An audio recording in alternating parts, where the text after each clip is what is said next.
Hey everyone, and welcome back to my Baldur's Gate Saga Completionist playthrough with SCS.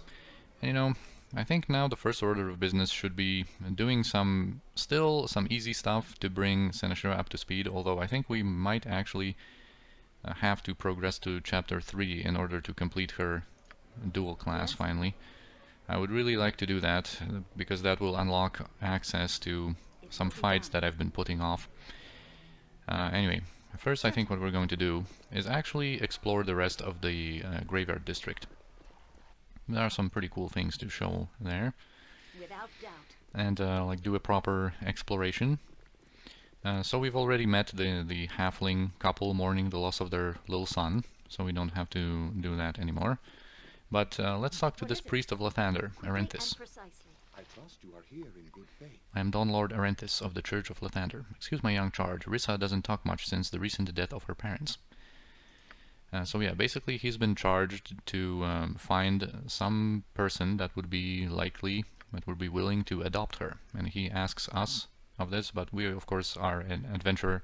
We are not fit to take a child under our care. Senashira is not ready to become a mom just yet. But yeah, we know of nobody yet, but we will be able to find someone. Speak. And already we can go into this tomb, this crypt, and here we meet skeleton warriors. Skeleton warriors are pretty tough creatures that actually eventually we're going to be able to summon also for ourselves, and they are unique because of the fact that they have 90% magic resistance, so spells are pretty ineffective against them. And also they have basically 50% resistance to slashing and piercing damage, but not to crushing, of course. The idea being that, of course, you want blunt weapons against skeletons. But here, well, they shouldn't be too tough. They probably will be able to dish out a little bit of damage. But it shouldn't be a big deal at all. We just need to keep our squishy party members out of this. Yes, it will be done. You will fall by my hand. Oh, you wild beast. Right, so one of them is down. They're worth 4,000 experience. Yes, certainly. My wounds produce attention and Yeah, we're going to... Whoops. Probably sustain some damage from them, because this is not the last skeleton warrior that we're going to meet when trying to explore these different crypts and tombs. Oh wow, level 7 spell off of random loot. That's Kelbin's Warding Whip. Nice spell that we might have like one copy of memorized at some point. Actually, Eri, can you identify this? No. Those are just long swords, I mean two-handed swords plus one. Alright, so that's one down. There's going to be plenty of more crypts, and also we're going to have to be back to the Graveyard District at some point later during the night. But this is a district that we're going to just visit a couple of times anyway. But during the night there's of course going to be something different in this place when it comes to the halfling family that suffered that loss. And there's going to be some grave robbers that we're going to be able to stop, basically. Anyway, here's a funny situation. With two outcomes. That's why I quick saved. Yes, quickly and precisely. Help me, please. This is pretty funny. So here comes Nevin. What's the problem? It's Uncle Lester. He's risen from his grave. He scared everyone away who was at the funeral, and now he's come after me. I put up with that cheap bastard all my life. You know what he left me in his will? A sweater. Now, even in death, the damnable fiend still torments me. So here comes Uncle Lester. I think we can squeeze in, yeah, a quick save here. Cheap sweater? Well, I'll have you know that belonged to your grandfather, you ungrateful git. Ah! It's him! Call me a fiend, will you? Well, I've never seen such a cheap funeral in my life. You sold my clothes and kept the casket closed. You picked the flowers this morning from near the swamp. What a great family here. And you gave a drunken priest of Talos a few coppers to slur some lines of profanity to pass for eulogy. The outrage. The sheer outrage. Gah! How could I afford anything, you old fool? You left all your money to that Kalishite whore. You're lucky I didn't just dump you in the river. Ah, the indignity, the insufferable indignity, you miserable wretch of a nephew. Get back to the grave, you worm-ridden devil. Only you would rise from the grave to torment me. Oh, I'll go back, all right, but not before I kill you, you disgusting piece of filth. Prepare to die, Nevin. And he asks us for help, and that's the first outcome. We can just allow Uncle Lester to kill him, and that's what I'm going to show off. And then a quick load, and we're going to save Nevin. I think it's a bit of a better option. Anyway, this is pretty funny. There, stupid git didn't deserve more than a sweater and a kick in the rump anyway. Now, I wonder where my Kalashite darling went off to. Always time for one last quickie. So that's this outcome. Okay, let's bring up some of our heavy hitters here. Yes? So we're ready to intervene. And of course, heard all that. And now we can attack Uncle Lester.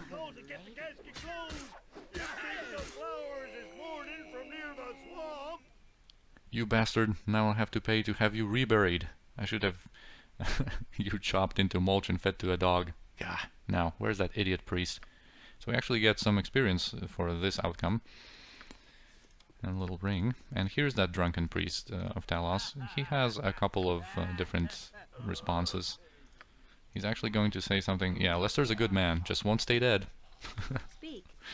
Okay, now these two entrances, this one and this one, are two ways downstairs to the underground part of the Graveyard District, and we are going to explore those a little bit later. Actually, I am ready. I might already heal Jaheira a little bit, and we should probably use like some of these smaller potions. Just like in the meantime, while we're traveling and time is passing for our rounds. Alright, here there's going to be a trap, I think.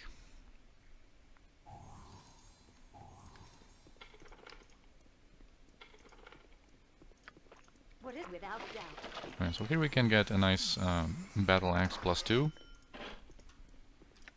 And I think we might actually hold on to that, because I think we're going to recruit Corgan soon. And that's a nice weapon for him to start out with. In general, you know, when you have a battle axe user and you want to like dual wield battle axes, you can get this one, of course, very early with no fighting involved. Just you need to be able to disarm that trap and open the container. And then you can also steal Stonefire, or even buy it very cheaply from Bernard in the Copper Coronet, and you have like a really nice pair of +2 axes. And then in the Diarnese Keep there's also a sick Stonefire is actually +3, but there's also a very good battle axe +3 Frost Reaver in the Diarnese Keep, but that requires a lot of fighting, especially in SCS. Diarnese Keep is not as easy as in the unmodded game. Alright, here we have 2 Shadow Fiends and a Mummy. A Mummy is something new. Mummies are vulnerable to fire, so we're going to use some again as our Scorcher on them. But Shadow Fiends are basically, when it comes to damaging magic, they're pretty much immune to anything that is not lightning, that they are vulnerable to. And we of course remember from last episode that they can paralyze, so we really want to get our guys in there quickly and focus our attacks to get rid of them quickly. And I don't really want to unleash lightning bolts, I think, in this place. Yes, without hesitation. Yes. So what do you have? Yeah, we can't really do... I think I have a reason to hold on to slow for a little bit later. And then pretty much nothing else, except maybe this is going to work on the shades. Let's do a little Holy Smite. Yeah. So the Mummy took some hits and the Fiends, and one of them is blinded now, so it's very nice. And the Mummy got blinded too. So that's cool, but of course our 2 combatants are already... paralyzed, so I think what I'm going to do is drink this potion for Jaheira so she can at least dish out some damage, because these 2 fiends are still active, although this one is badly injured. What is it? Unfortunately, they don't do too much damage to those paralyzed characters. Alright, the Mummy is approaching, so I think I'm going to unleash that again as our Scorcher. Yeah, hopefully the Mummy can't really do too much. Oh wow, Senashir is paralyzed as well. Alright, the Mummy is dead. Mummies take a lot of damage from fire. And that particular Mummy also got some damage from Ares' Holy Smite, Alright, I think we're in the clear now, provided that Jaheira doesn't get paralyzed as well. Like our whole party is going to be paralyzed here. If we're unlucky. Alright, save versus death. Very good, Jaheira. Keep doing that. Alright. I thought as much. Now Kiranai is active as well. Now we have our damage. Boom! Okay, cool. Whatever you want. I think this is only locked and not trapped, but Yeah, if you say so. just a habit to check everything. If it must be done. Oh, wow. Sweet, man. That's mass invisibility, another level 7 spell just from random loot. And I think this is a random loot too. Another 1800 gold for us from that necklace. Yes. Well, I really have to admit, the random loot in this playthrough is very generous for us. Okay, now when we go upstairs here, there's going to be the third and last entrance to the underground part. It's this one. So we're not going to explore that right now. There's also, I think at a different time of day, there's a pair of nobles basically mourning here their butler, Jeeves. But we can go in and get ourselves some random loot. Of course. I think this is also not trapped, but just What is force that? of habit. Check everything. Speak. Don't do Direct anything message. stupid. Especially since a lot of these crypts are very similar to one another. Now this is something that we can go upstairs and there's nothing up there, because this is a place involved in a quest that we're going to do later. Now this guy is not going to have anything to say to us yet, but we are going to speak with him a little bit more at length very soon. Alright, this encounter. Here we have 2 mummies and 1 skeletal warrior. I think I'm going to send Jaheira forth and then just like reposition everyone. So she can like gather up these guys. So that we can get a nice double again as our Scorcher on these mummies. Hopefully. But this mummy is rebellious. He's going for someone else. Alright, for Minsk maybe? So we can perhaps move as I want you to move. Certainly. Alright, here we might be able to do something with this beam. We get the 2 hits. Okay, we got that on these mummies. And you could see also the effects of the mummy disease. That's a pretty damaging one. So good thing that we have a couple of ways of dealing with that. Because I don't want to be taking all this damage. And I don't want to have Jaheira damaged so much. Right, this was a little bit messy because I wanted to line up these 2 mummies for a nice, smooth, like, succinct again as our Scorcher, but it didn't really work out. Anyway, we're going to give this Staff of Curing to Jaheira, and we're going to cure this disease from Kiranai. Alright, nice. So that Staff of Curing already proving to be pretty useful. Nothing to it. Without doubt. Wow, dude, this is insane.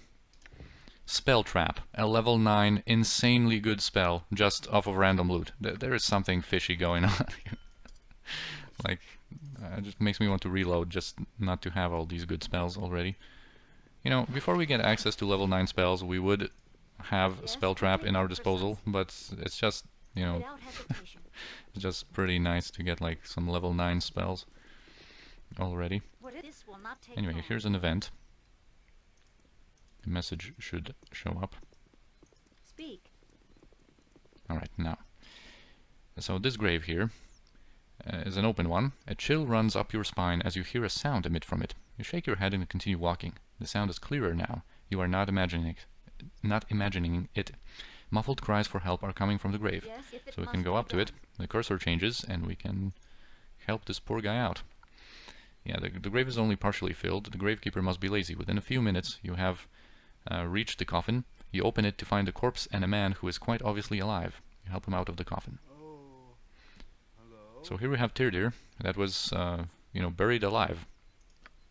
And we managed to, you know, save him before he died from that. Yeah, so apparently someone kidnapped him.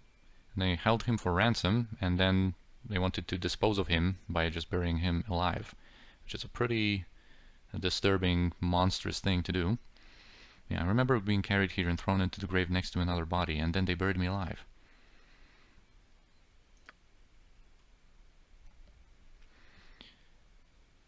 Yeah,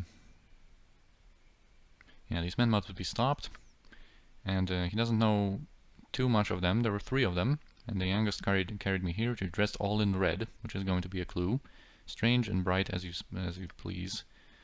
And I woke up with this in my hand. He's going to have a scrap of like red material that apparently he tore off the shirt of his captor. And so we're going to be able to receive that from him. And also, apparently someone spoke to this man before they committed this act. And perhaps the Gravekeeper. You should talk to him at least. He must have seen something. Alright, so of course we're going to do our best to stop this evil doing. This is pretty funny too. Those who bury the living must be buried by our righteous fury. Woe betide those who would flout justice. So says Minsk, though betide was Boo's word. Anyway, we might as well just go and talk to Sethel here, the Gravekeeper, right away. And in this quest line, not only with Sethel, but also another person, there's going to be some really cool conversation options that we can use. Yes? Busy day for you. Find yourself a little rushed? A little. Why you ask that, friend? Thought you might have caught a few corners, like burying a man alive. I don't know what you're talking. I ain't done anything wrong. I'm just a simple gravekeeper. Ain't no crime here. Don't toy with me. I'll plant you in one of your own graves. Oh, this is getting complicated. I didn't do anything. Almost nothing. He would have killed me if I hadn't helped. Talk or it will be the end of you. I don't know nothing. I just lets them bury what they want when I fill in the graves. It's a man in red what's I see. He's the one. He pays gold and I turn my head. You want him. I don't know where he is. He comes here. Look, I help you. I think I see him sometimes by Bridge District. There, I help good. You're not going to tell anyone, are you? Are you? So pathetic creature, run away. Yes? So yes, we have some clues. A man in red that apparently frequents the Bridge District. So we're going to go there soon. Here's Camir. Helm sees all. Know that and be judged. He is a paladin of Helm, apparently mourning the loss of someone.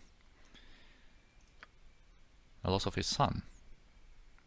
I failed my oath to protect the lad, and he has been taken from me. So yeah, I took the boy under my protection when his mother was slain by foul orcs in the mountains. I knew not her name, and could not save her from her injuries after I killed the orcs. She gave her son to me. I swore an oath to look after him as my own. And I have. I mean that I did. I loved the lad dearly. Stefan, I named him. Strong, honest boy. But I was called by duty to Tether. On my return, I discovered Stefan had been slain by brigands. I should have been there for him. Yeah, I failed my vow, and I know no way in which I can atone for my failure. If there were only some way, I would embrace it gladly. Oh, it just so happens that there is a way. So we can mention that orphan girl, Rissa. An orphan, you say? Perhaps that would be a way to atone for my failure. So yeah, he shall go there at once. Get some! Booyah! Lilarkor has also some pretty appropriate comments. I'm just going to follow him, just so that we can do this quest properly. Sometimes, like, if you don't follow him all the way, he can kind of get stuck somewhere on the way. So let's just finish it the proper way before exploring further. And this is basically almost everything that the Graveyard District is going to have to offer us right now. Helm sees all. Know that and be judged. So yeah, they're going to extend some greetings. Are you a knight? Your armor's awfully shiny. I am a paladin, little one, something like a knight. I hold myself to strict standards within the worship of Helm. Do you know who Helm is? So she doesn't, and he's going to offer to teach her and to take care of her. Yeah, she asks him about the children. Sadly, my son has recently died. You must be very sad. Yes, I am. I miss him very much. I think you would approve, however, of my taking care of you. That is, if you are willing. So she is willing. And yeah, Camir is thankful to us, and so is going to be Arenthis. I welcome you with outstretched hand. I am most pleased at this wonderful turn of events. Lathander's greatest blessings upon you, my lady, for the part you have played in this. Sometimes Faerun can be a kind place. Yeah, that's a cool quest line in that fact that, you know, even in all this grief, there can be a happy ending here and there. You know, sometimes everything works out well. And this is also a nice little quest line. This Buried Alive guy and Kamir and Arenthis and Rissa. If you are soloing, for example, and you dual class, and you know, after dual classing, when you're at your weakest, you can get a quite nice experience chunk. If you are soloing, you know, you're going to basically get like 20,000 experience. There was 6.5 for freeing Tyrdir, then 12,000 for speaking with Kamir, and another 3 here. So basically over 20,000 experience just for doing a couple of conversations with no danger, no fighting or anything like that. Let's heal Jaheira a little bit, and here we will need Remove Fear before entering the script. Now we can go in. You too will die for disturbing my rest, says this Crypt King. And let's just get our heavy hitters here. So yeah, he casts Horror immediately, that's why we pre-buffed with Remove Fear. And we have to deal with him in melee, and I really don't want him to go there. I want him to focus his attention on Jaheira, but everyone's stuck here. What is it?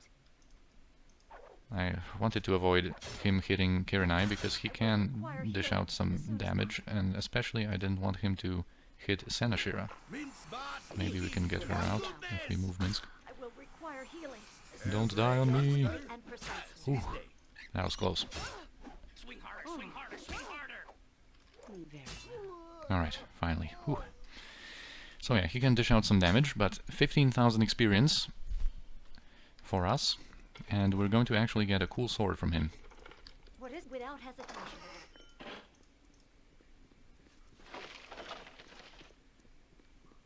He also has a pretty unique helmet, but I don't really like the look of this helmet too much. It's not that unique, but it's pretty rare. Oh, by the way, here we have this piece of red cloth that Tyrdir gave us, and that is a clue. And here we have this sword that I am going to identify with our glasses. And this is Namara +2. If you remember from Baldur's Gate 1, that character Brielbara that Koran was involved with, she had a daughter called Namara too, but just spelled with a single R. Poor Namara. If you remember that. Anyway, this is a pretty good sword, a +2 enchanted sword with actually +4 damage. But the most sick thing about it is this silence, AoE silence spell, as the cleric spell with the -5 save versus spell penalty. And we can cast it 3 times per day from it. And also, what is really unique and great about it is it's party friendly. Unlike the level 2 cleric spell that is silences everyone in the AoE range, this one is actually party friendly. So this is going to be great to have, although in Baldur's Gate 2 a lot of mages of course are going to have much better protections to protect themselves against, you know, a level 2 silence like that. And also they pretty much all have vocalize, but there are going to be situations, especially with clerics involved, because clerics for a while are not going to have anything to protect themselves against this. So against clerics, this should prove in some situations where we will be able to like squeeze that silence in, it should provide to be a really nice tool in our arsenal. So we are finally, like, you know, getting some cool stuff that we can use. And you know what, we can actually go to the bridge district and complete this quest chain while we're at it. And I think we might also have these 2 nobles. Oh yeah, they are here. I think I mentioned them before, but it wasn't the right time of day, and they weren't here. So we can talk with Lord Feverin. Those conversations are like pretty funny. Oh look, my dear, it is a commoner trying to speak to us. And she's going to insist on him, you know, being nicer to us. Of course, as always, feel free to pause and read for yourself. But darling, it is so fun to make light of the peasantry. No, my lord, I am afraid I must insist. We have business here, remember? You must apologize. Your smell offends me almost as much as your demeanor, but as a noble I must learn to tolerate both. Now go away. There, now. Was that so hard? But if we talk to her directly, Lady Diana, she is actually going to display a different type of attitude. Is it important, peasant? These commoners all look alike to me. Yes, that is true. Dusty and sweaty, each and every one of them. It does upset my delicate nature to be so near to them sometimes. You are a brave, brave soul, my sweet. Oh, thank you, darling. It is so kind of you to say such. Not at all, not at all. Now, do send the smelly peasant away, yes? Oh yes, I had almost forgotten. Thank you, Lord Feveron. Go away, peasant. Shoo, shoo. So yeah, Yes? pretty funny. Anyway, if we explore the bridge district, here we can spot a gentleman that stands out with his red attire. Also, you know what? We can actually disarm these traps while we're here. One, and the second right here. Those are buildings that we're going to visit much later in the game. What is Anyway, it will be let's done? talk to him and enjoy some pretty cool conversation options as well. Can you not see that I'm busy here? And oh, terribly sorry. I'll wait at the graveyard then. I think you visit there occasionally. Or this one. Far be it from me to interrupt the spending of your blood money. What are you trying to pull here? So yeah, we can basically whatever we say here. buried any good friends lately? I know your scheme. Let's have a chat. And this is going to bring him here.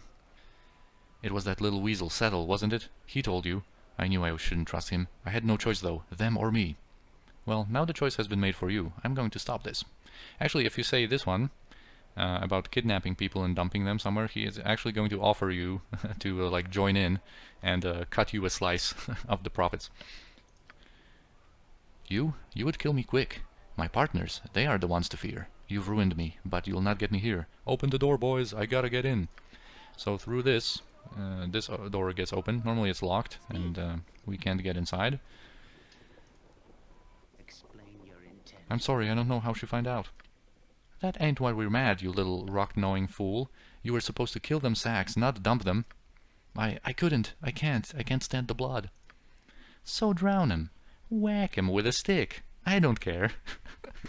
This always reminds me of like the first Max Payne game, where you're in the hotel and there are some of these gangsters that that talk like that. Whack him. Anyway, what kind of... We have to go, Chemitis. We have company. Or Chemitis. Not before I kill this little rat stink. Not before. So they run him through and escape. Certainly. And this is actually a very few, one of the very few occasions where you're expected to actually attack like non-hostile guys, because they are going to try to escape. They are going to try to go and run away. So let's get this guy first. Let's just kill him quickly if we can. Alright, and now we're going to be able to attack this dude, and I think I might even switch to some ranged damage on Kirinai so she can make him go hostile before he goes away. Oh no, did he... Okay, whew. Sometimes, like, if you want to just pull a guy and then return, sometimes they can disappear anyway, like, escape, even though they were made hostile. So I was afraid that was going to happen. Alright, maybe switch to melee again. And let's just get Ari and Senashir out of there. This guy can be pretty tough, and he has quite a few attacks per round, and as you can see, he can also dish out some damage. You know what, get back to throwing daggers, I think. Kirinai, you took a lot of damage in this episode, but Minsk is getting destroyed as well. Yeah, Kirinai, just throw some daggers at him. Nice. Speak, if it must be done. Yeah. So, get another plate armor. And this guy is going to have another piece of familiar equipment from Baldur's Gate 1. If we can identify it. Yeah, Boots of Avoidance, a +5 armor class versus missile attacks. It's not nearly as useful in Baldur's Gate 2, because range damage is not really your primary concern in Baldur's Gate 2 at all. But, you know, it's something. What is it will be done? Now, MC here had a little random loot. If you say speak, certainly. Yes, direct me as you will. What Alright. is it? And now upstairs, there's going to be a prisoner of theirs. And this is going to be this situation, the exception that I've mentioned in my introductory video to Baldur's Gate 2, because this is the questline to obtain the silver pantaloons. And actually, you know what? We're actually right at about the time where I should finish the episode, so we're going to get on with that Silver Pantaloons questline and show it in like the entirety of it, I guess, in the next episode. So thank you for watching this one. I hope you enjoyed it, and I'll see you next time.